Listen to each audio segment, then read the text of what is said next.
Dumb ways to die. So many dumb ways to die. Dumb ways to die. So many dumb ways to die.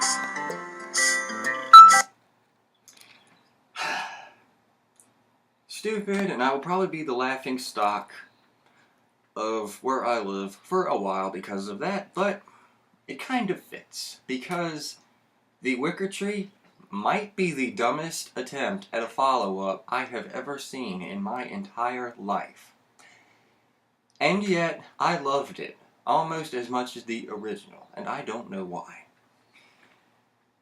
Well, like I said on my review for The Wicker Man, they attempted a sequel called The Loathsome Lambton Worm, which, you know, it was a direct sequel. It had the characters back, they aged clearly, but they had a way to, you know, get around that and the difference in appearance they would have had.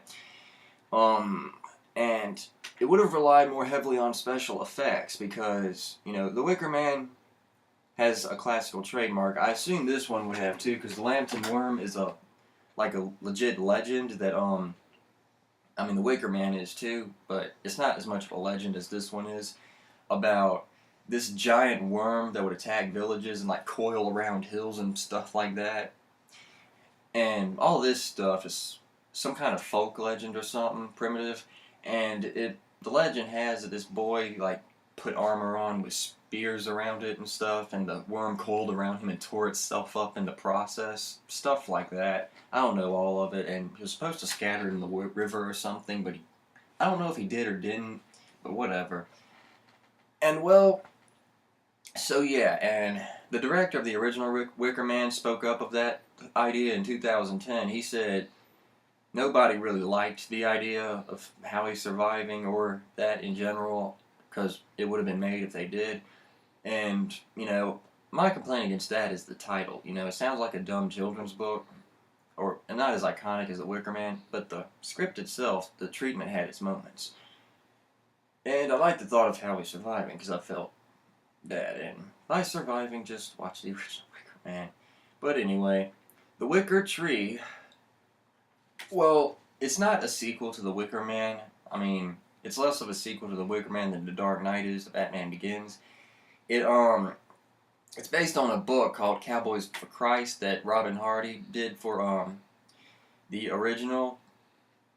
Well, like, he wanted to make a sequel, but he wanted it to be a standalone thing or something basically in spirit to the original. So he came up with Cowboys for Christ, which is about a girl and a guy who are evangelical, celibate Christians who want to spread the word, and they go to a pagan community of all places. And she used to be this hardcore, awesome rock star singer, stuff like that, well, country singer, something like that. And she gave it up for Christianity. Sounds honorable, I guess. And, you know, they traveled to that place. I mean, originally the movie was supposed to have Sean Astin as, I think, the lead role, stuff like that. And it was originally called The Riding of the Laddie, you know, but that fell through. Eventually, though, they turned it into The Wicker Tree after delays and stuff like that. Well, honestly, it polarized people at the film festival where it was presented, which means basically they just didn't know what the heck to think of it. Some liked it, some hated it. The majority of the reviews I've read were highly negative because they compared it to The Wicker Man so much. Personally, I actually enjoyed this movie. I mean, it's certainly not The Wicker Man, and it's the stupidest thing I've ever seen, but I liked it. I have to agree strongly with the reviewers that were critical of the main lead's acting. It was god awful. It was trashy acting. I mean, I just wanted to jump in the screen and throttle the heck out of her, yelling, "Go to a flipping acting school," or something. But, you know, I just can't hate the movie for some reason, because in its own way, it was good. It could have used more work, I'll admit that. And the director, he never really directed much after The Wicker Man, you know, in years, so that clearly shows. Like, one of those critics I watched on YouTube, who I subscribe to, he's pointed that out too, you know. And Well, I mean, it wasn't a disappointment to me. It's probably just because I watched it with an open mind, you know? I didn't really have any expectations. Well, at first I did when I first heard of it. When I watched a scene from it a little while back then, for the first time I thought it was dumb. So I guess between then and the time I watched it, my expectations lowered and I was pleasantly surprised. And yeah, it doesn't really have anything new to offer, you know, like the loathsome Lambton worm would have, you know, but it's pretty decent for what it is. I mean, maybe in time it'll be considered a classic because it took The Wicker Man that long, even though reception to The Wicker Man was more positive than this. And it has a scene with Christopher Lee in it, kind of hard to watch because you think of all that charisma he had in the original and you look at him in this, you can tell he's aged a lot. You can tell what time does to a legend. Well,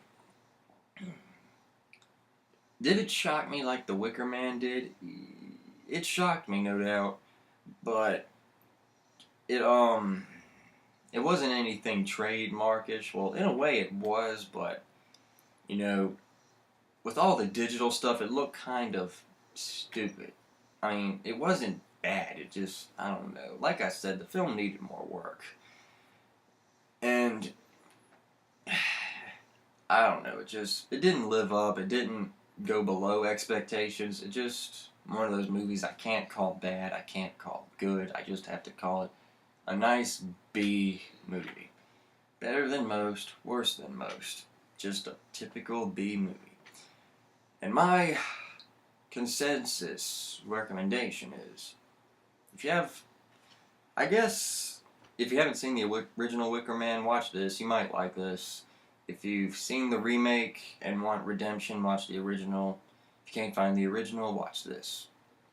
Do I prefer this over the original Wicker Man? Like I've pretty much implied. No. Heck no. The original Wicker Man was a classic. And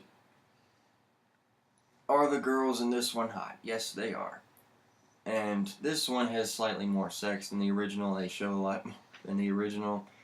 Nothing trademarkish like the original had that girl dancing naked, you know, but you get the gist. It's, and like the original, it's one weird, crazed movie, like, just weird as heck.